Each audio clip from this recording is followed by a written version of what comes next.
So I get to bring it home. I think that that's exciting. So I'm Stacy Burke. I'm the marketing manager at ASM Journals. And compared to what my colleagues kind of talked about, they really talked about, organic searching and, different types of IT functions that they can do to change. I get to do what I think Lisa called the trends in fashion approach. So it's a little bit more flashy from the marketing side. ASM journals are produced by the American Society for Microbiology, which is a nonprofit association. We produce 13 journals, including 3 that are open access, M journals as we call them. Most recently we've done a lot of changes over the last couple years. In about 4 days we're launching Microbiology Resource Announcements, which is an expansion of our genome announcements, so look out for that. I've been marketing a lot on that. When I started at ASM, we talked about a lot of the challenges, which my colleagues have talked about, and I'm sure everybody can relate in the room, just to know what we're dealing with. And obviously, one of the ones that we talked about a lot is journal competition growth. And we did an MBio study. It was actually an editorial done by some of our editors talking about how microbiology research journals in 1944 were 21, which seems reasonable, and we can handle that. And then 2015, a bit more, about 5,800 journals that produce at least one microbiology paper. So we're obviously in a huge wealth of competition. One of the great things that the ASM Journal program has done is really great publishing initiatives that are great for improving the author and reader experience. But unfortunately, they didn't really have a strong marketing program, so that nobody knew about it. It was kind of in the back end, which is great, and if people picked up on it. But initially, what we're talking about today is our readership was declining. And if our readers aren't finding us, guess who else isn't? Our authors, which is obviously to the publishers in the room, is a huge important factor. We saw our biggest decline between 2015 and 2016, which was negative 12% decline. So the good thing is that the journal program has been making discovery happen. Again, we kind of talked about a lot of these different items. They did the themed issues. I know, putting things into ebooks from our journals. We did all of the typical ones that I know that Simon had said was the top notch, but the indexes and abstracting services, of course. And of course, I'd be remiss if I didn't mention our TrendMD, which is really giving us a lot of referral traffic within our own journals and also within the network of journals TrendMD has. We have opened up all of our citations in the I4OC, putting all of our citation data into Crossref, obviously hoping to expand discovery that way as well. And then our activity with Google Scholar, which is on the rise, I see Simon reported. We have the CASA initiative, which we've done with our Highwire platform, making all of our articles available through institutional subscribers. And I talk about that in a little bit more, as well as putting all of our abstracts into Google Scholar, so that makes everything accessible on our mobile device. And I have an image there, which is one of our articles from my iPhone. But the real thing was, now can someone tell people? So that is why I was hired. And even though that is not me in the picture, I do see the resemblance, especially with the megaphone. But marketing and communications can be seen to enhance what you've already done as a publisher. So I can take the credit for screaming it out, but really it's what the initiatives have been done. So we looked at our main target audience, and it's really a whole bunch of people. It's readers, it's our reviewers, it's our subscribers, it's our librarians, more researchers, and ultimately it's our authors, because they're all readers, right? So they're all the same people. They're all the users that are coming to our site. So my first step was to make a plan, step away from the megaphone, and really customize and target. So I worked with our journals program to outline a calendar and multiple and regular outreaches to the market, which was really exciting, more for our editors, because they had felt ignored for a long time. So now it was like, well, you're having a spot and you're going to get about a number of outreaches, and they knew to look forward to it. And we avoided list fatigue, which I think that Mark had described it as a nuance faction, yes. Which I'm aware of from a marketing standpoint, of course. But we really targeted each journal's audience according to the journal. So even though we were doing a lot of outreaches, it was to the specific market. not to all of our authors at once under the 13 journals. We engaged our editors, and I talked about this before. It was really reassuring to them to let them know that a marketing person was wanting their insight, and also it really made my messages better because they're the scientists in their field that know what people want to read and hear. So that made it be 4 per month and about 5 each journal. For 13 journals, which is nearly 50 messages, which if I was sending it to the same group over and over again, I could see them getting annoyed, and it's not all to librarians, a few, and then, but to all segregated audiences. So one of my theories as a marketer is to really give, and customize before we ask. So some of the initiatives that we did from a marketing standpoint is that we send out thank you notes, and those poor reviewers get thanked once a year, as we all see in a lot of editorial outreaches, but we thanked them as well as told them other ways that they can use our site, other ways that they can use us, but we're really asking them for nothing. Same thing for our authors. Content is still king. I think we talked a lot about the searching, and people really want content. So I worked with our editors to map out individual kind of e-talks that I talk about in another slide. Providing unique infographics to kind of talk about different processes.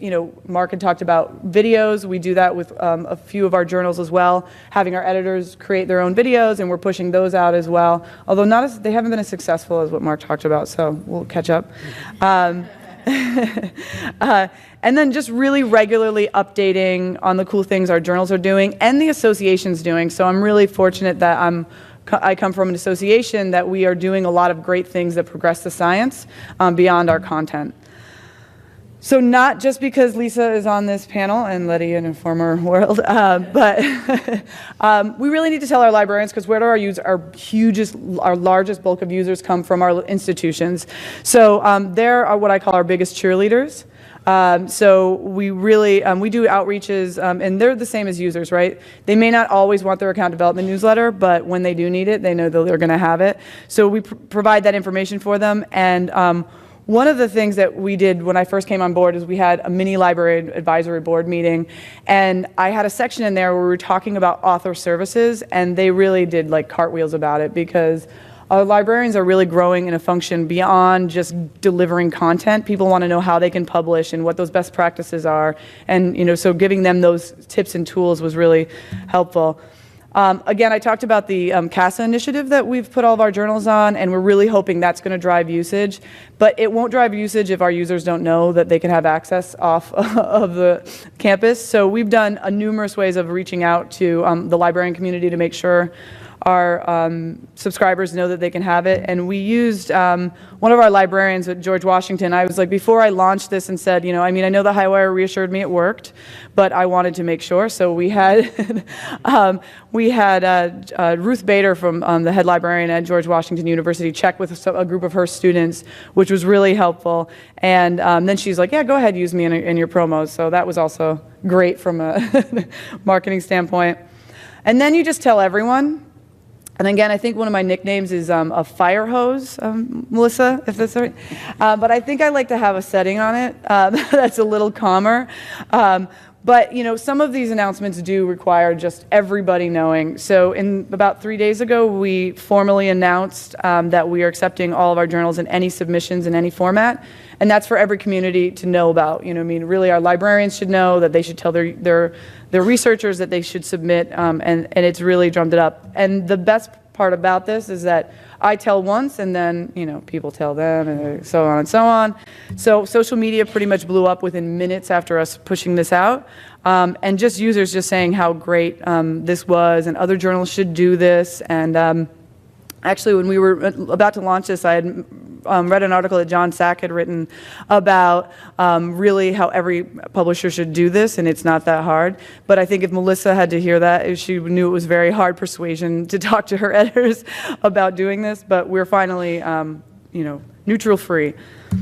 So the other thing I did, and I know that we talked about e-talks and how those are kind of going down and what people are reading, but I think that I'll theorize that our e-talks are a little boring. And people are getting them on a weekly basis, so they get tuned out. All of my e-talks go into a folder that I go to reference later if I need them, and I'm not even a researcher, I'm just using it to copy for marketing. But I'm imagining that's what a lot of our users do. So we have done this trial period where we're doing like a souped up e-talk, and again, working with the editors to really provide us that content. So, and they all take a different approach. And similar to what Mark was talking about, you know, one journal, our JVI, really wanted to highlight the excellent content that they've provided over the last 50 years. So they did a series of like, this is what was produced, the best article over these 10-year period, this 10-year period, so it's an e-talk, but it's something different, and it really provides an editorial approach, so it's a little bit more exciting. And in this case, they really wanted, the editors picked the most important content they had for the last 3 months. Some people just do the spotlights. Some just say, you know, these are the most top cited articles in the last year. I mean, we really, we get to change it up, so it's not just that automatic feed, although those are important too, just for regular. And then I start asking, and boy, do I ask. So, you know, we're giving them content, we're giving them information, but now we're gonna ask them. And we do it in all sorts of different ways, in all sorts, you know, we really are tying the brand to the association. We're sending them out stats, key stats that authors want to know about, you know, different visuals, and again, always giving them content so they know what the journal's about, and opening up that content too to get the users there as well as getting some more articles. So some of the results, I'd be not a very good marketer if I didn't talk about Google Analytics and bore people a little bit, but what was really exciting is that we saw all of our users, and this is one of the things, they don't want email, but yet they're clicking on it and our users are going to our site more. So I'm gonna go with what we see they're doing rather than what they're telling us they want, but you know, they can opt out. So what we did was we took a look at the same time period from 2017 and compared it to 2018. And the yellow dot is basically when we sent out an email communication. So we can see that the trend's going up. It's going up, and then this is the best example that I like to highlight. When we did a series of for our special issues, and it was just off the charts for, you know, these increasing, and whenever we reached out for an email, everybody came to the site. So, which was the whole point. So this is another example where we did an early career special issues for our systems microbiology scientists, and they had 4 not issues, but 4 releases of each of the content. So I say that Melissa would say this is over a third, and I would say it's nearly a half, you know, nearly doubled for usage. But this is just really in 1 month period, and I know that I had some other stats that showed that even more of these outreaches have happened, and the usage has gone even further. And then we meet with TrendMD monthly, and they give us our reports. And what my favorite conversation was with our colleague Megan at TrendMD that said, "Are you doing something in marketing? Because we're really seeing a higher number." And I was like, "Yes, thank you for noticing." So beyond our usage that we were seeing, and they were also seeing another our widget, which was referring other traffic, and we were excited about that. And then finally, the ultimate #1 problem that we were trying to solve are submissions. So we've seen a 5% increase in 2018. And again, I think I talked earlier, well, it was negative 12.7 in 2015. Melissa just gave out some numbers this morning as well, and we're on an increase. So I think that the old school marketing approaches are still working. Right.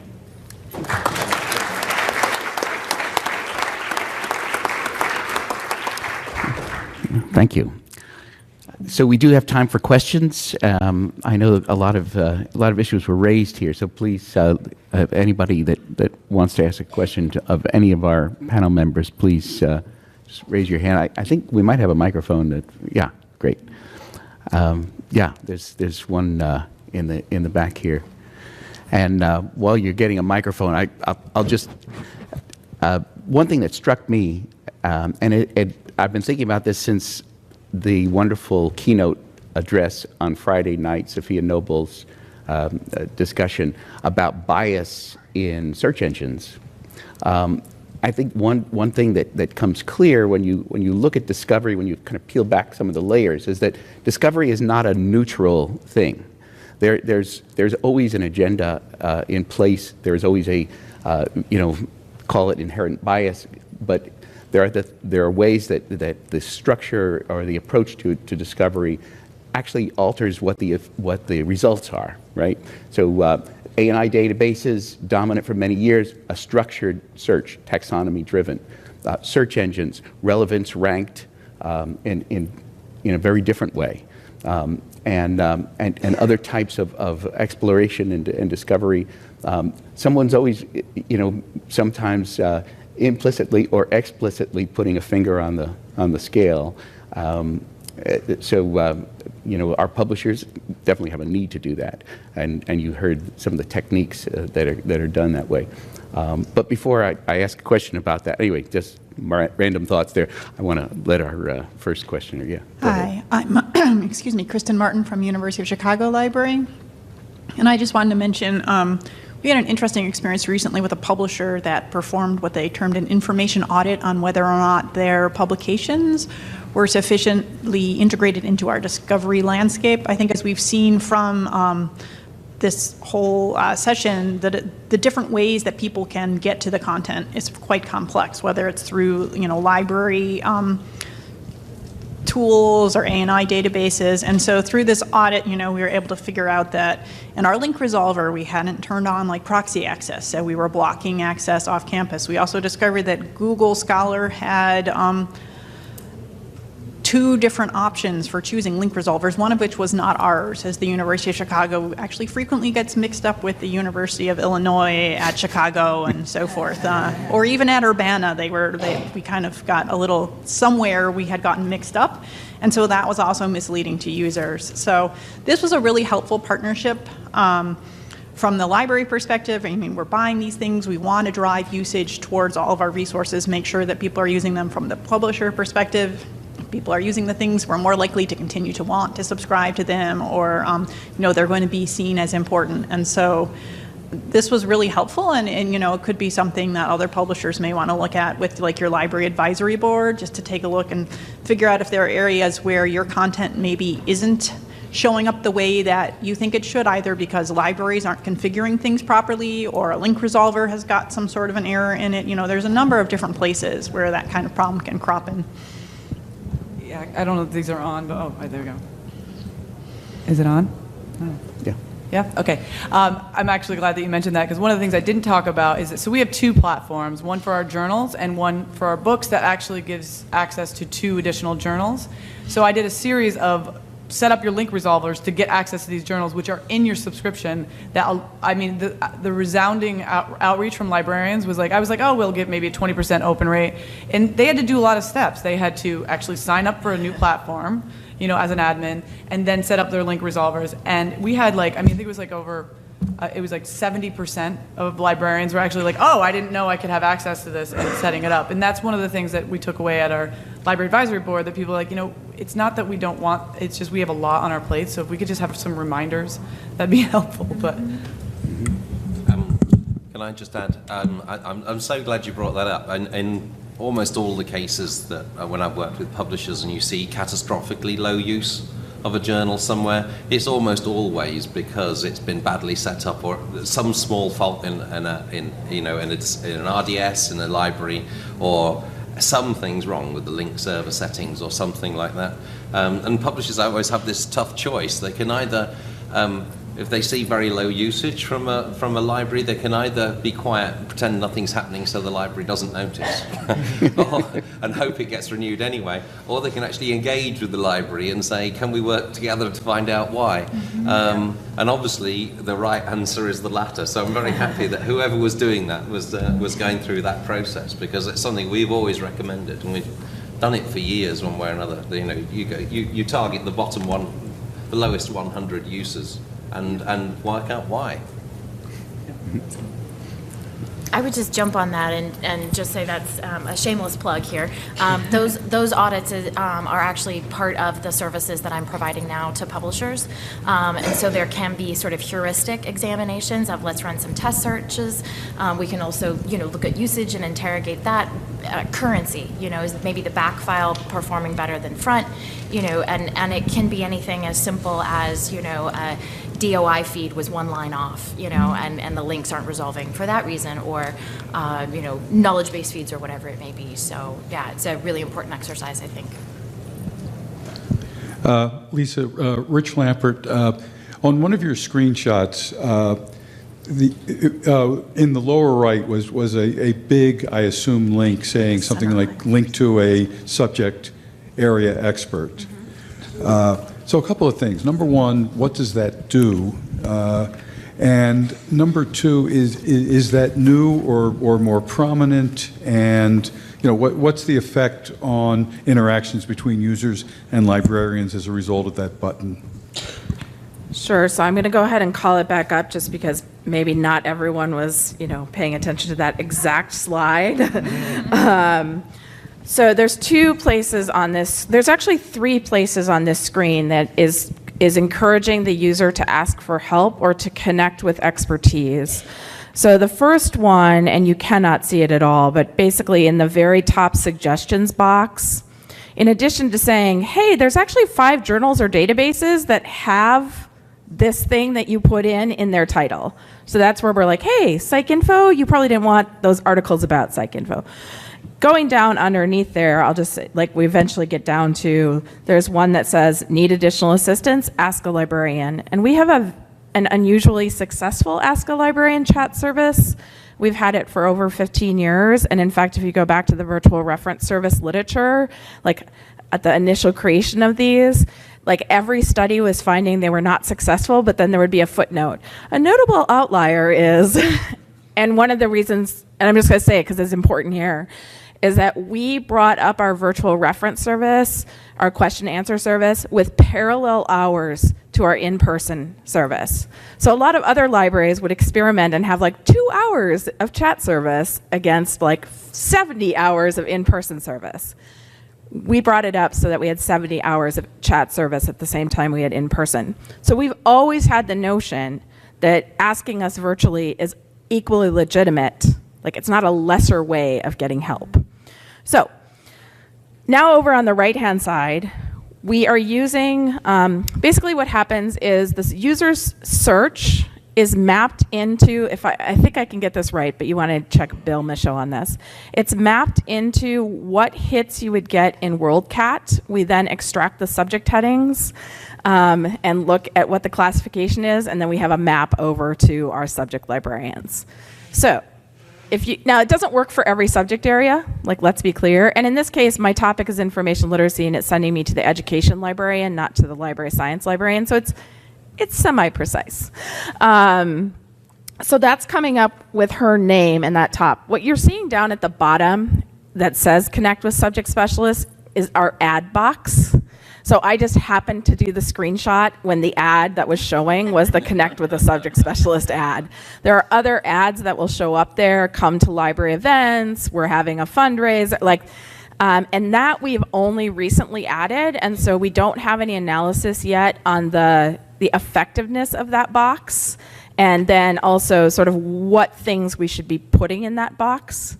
But trying to use some of the playbooks out of our colleagues that we see in the commercial sector where they sort of, this is not the right word, decorate their site with helpful content that the user in context might want, but we're just starting to test out what that is.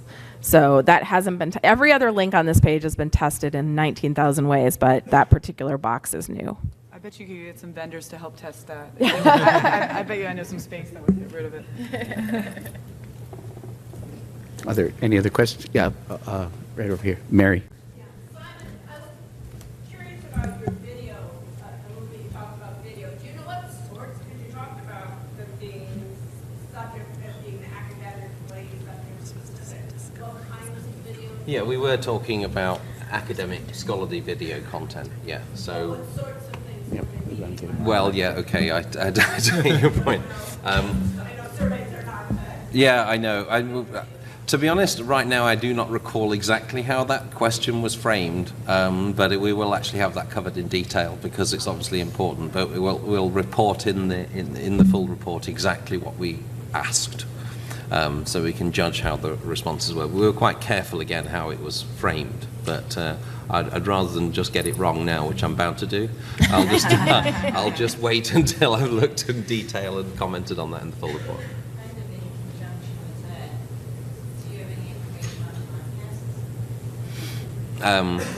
Not as part of this survey, but there is another survey that was just being reported on in another room at the same time, which was all about podcasts and video usage as well, which is a pity they're not all being recorded because I really wish I could have gone to that. But yeah, we're actually publishing 2 reports, one on video and audio use as well at the moment.